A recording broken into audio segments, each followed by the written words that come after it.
So if you've just bought a Quest 2 or are looking at buying a Quest 2 or have had Quest 2 for a while and you want to know how to make your VR experience even better, well, there's lots of accessories in the market that can help you do exactly that. So here I've got a range of accessories that are some of the best accessories that I've tried over the last few years that I think you should definitely be looking at. Welcome to my tech gear. Let's get into it. Now, most of the items I'm going to take you through here I have received from companies to do reviews of, but no one is sponsoring this video or previous videos, so you're always going to get my honest opinion. First up is facial interfaces. I've done plenty of videos on this, and two of the best ones in the market that I find are either by Kiwi Design or VR Cover. Now, the Kiwi Design one I actually have on the Quest 2 headset here. Now, you will notice that it is a faux leather covering here. So it means it's really easy to wipe down if you get hot and sweaty, rather than the foam that came with the Quest 2 out of the box, which kind of soaked the sweat up, which was a little bit gross. Really comfortable to wear. It does come with two extra foam pads as well. It comes with the Glasses Spacer 2, which is here, but it also comes with a cloth face pad whose entire purpose is exactly for soaking up the sweat, which I know I just said was a little bit gross, but this does mean that when you're playing fitness games, it will soak up the sweat so you won't find yourself dripping with sweat as much. And when you finish with gaming, well, you can just take it off, shove it in the wash it, put it back on. Now, the Kiwi Design one has vents at the top and the bottom, so that helps bring the cool air in from the bottom, let hot air come out the top to help keep you cool. And the VR Cover one here is very similar too. So that has vents across the top and the bottom to help with the air circulation, and also has a faux leather here. This has two face pads of varying thickness, so you can choose between a super thick one or a thin one to find the one that best fits for you. The VR Cover one here is going to set you back about $29 for the facial interface, whereas the Kiwi Design one is a little bit more expensive, $35. Definitely worth an upgrade, and probably the first upgrade I would give the VR headset. And pretty much in parallel with the facial interface is replacing the head strap. Now, the default head strap that comes with the Quest 2 is that elasticated fabric, which is functional. So it's okay, but if you're going to play any kind of mobility games, play fitness games or first-person shooters or moving your head around a lot, that elasticated strap isn't going to give you much support. So upgrading to a far better head strap is a must. Now, the official metal ones, you have the Elite strap that is going to cost you $80, and the one that comes with the battery strap is going to cost you $120. However, I think there are better and cheaper third-party options in the market. So if we go to Kiwi Design here, now this is the non-battery version. This one is only going to cost you $43. At the moment, it is $50 full price. I find this a super comfortable headset. You have the back head strap here, and you've got this back padding, and it's faux leather as well, so really easy to wipe down. It's really comfortable because it cradles that back of your head. The ratchet on the back is really easy to operate, so you can find the exact fit for you. The Kiwi Design head strap also has this unique feature at the front, which is this pivot point here, which makes it really easy to lift it up, have a look and see what's around you, and then put it back down for playing. Also makes it really easy to take the headset on and off again. Kiwi Design also do have a battery version of this, so this is the one that I've got here. So exactly the same design as this one here, but it has a battery built into the back. There's actually a 6,400 milliamp hour battery built into the back of this, and that is significant. The Quest 2 has a 3,640 milliamp hour battery built into it, so adding 6,400 on top of that gives you over 10,000 milliamp hours of power, and that is going to give you a significant amount of gaming. Now, Kiwi Design do say you can get an extra 2.5 to 5 hours of gaming on top of your Quest. I think 5 hours is a little bit optimistic. I think if you are actually doing a lot of gaming, then in reality you'll get an extra 3 to 4, probably around that 4-hour mark, by having this battery on top of the 2 to 3 hours you already get with the headset. Full price for this is $99, but it's $70 at the moment. So for that little bit extra investment, it's definitely worth it if you want to play for longer. So the Kiwi Design one here is a clamshell design. So it clamps the back onto the back of your head and clamps the VR headset onto the front of your face.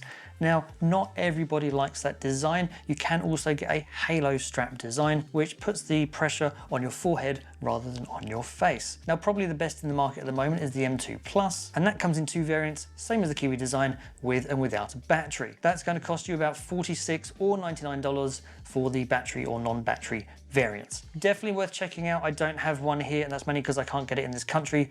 Lots of other people have reviewed it though, so go check out some of those reviews. For me though, personally, the Kiwi design one is a great head strap. I've been using their products for years, and I don't think you'll be disappointed if you get it. Now, your headset isn't the only thing that needs power, because your controllers do too.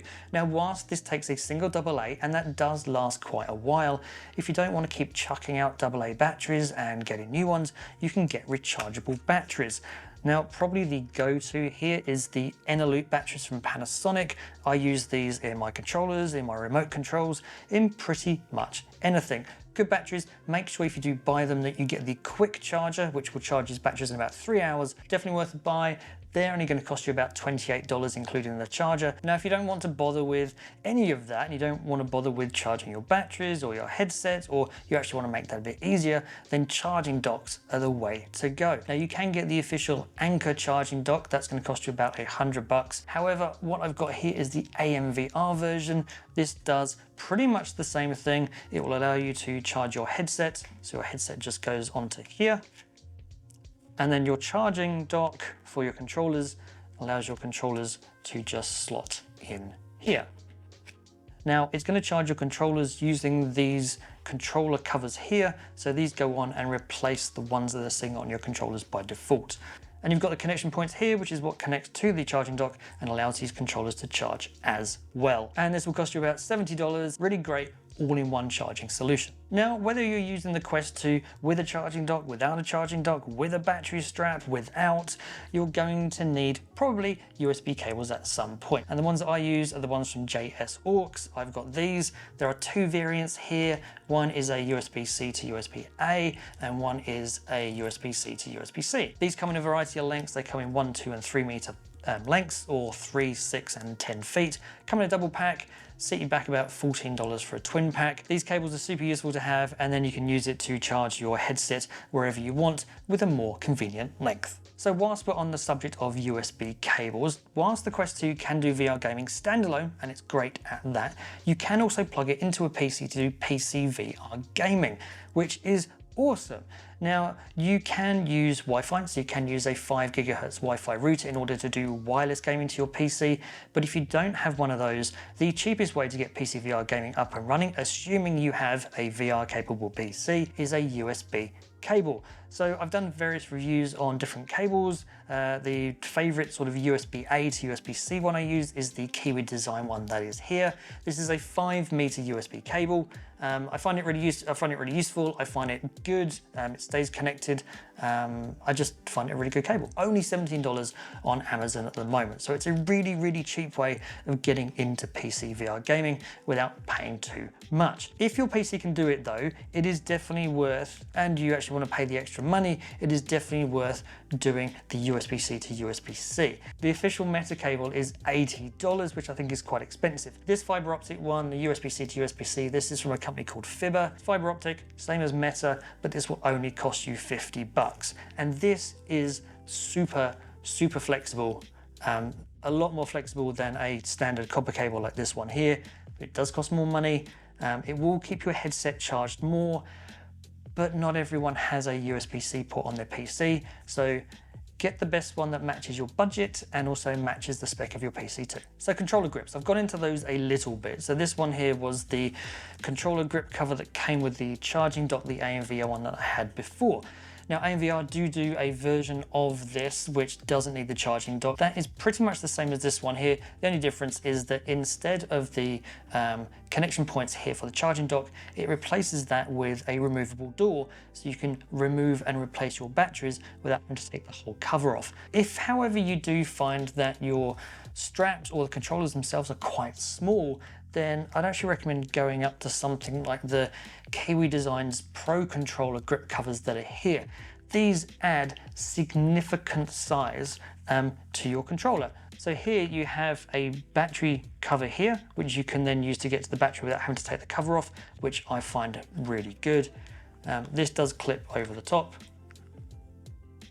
So if you've got bigger hands, you'll find this a really useful upgrade to what are quite small controllers. Okay, so the AMVIA ones are $19 for a minimalist design here. If you do want the more substantial ones that are here, these are going to cost you $40. So that's a lot of stuff for your headset, for your controllers. So then where do you store everything? So I find that carry cases are the best way of storing your headset and keeping it safe. The go-to case for me, because it pretty much caters for any accessory, any kind of head strap, anything, is the Bobo VR C2 carry case. This thing is a TARDIS of carry cases. If you open it up, you've easily got enough room to put in your head strap, to put in a controller. Now, if you've got a bigger controller grip cover like this, it doesn't fit as neatly, but it still does fit. Put that in, you've got another little piece here if you want to put your charging cable or your charging adapter into there as well. That easily shuts up. It's not small, I will give you that, but it pretty much houses anything. And this is also designed to fit the Bobo VR M2 Plus head strap that I was talking about earlier.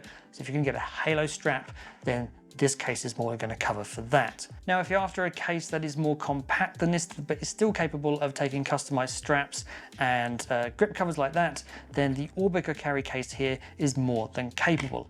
I don't think it's going to be able to carry things like Halo straps because it's a little bit more compact, but if you've got a clamshell design here, easily capable of carrying that.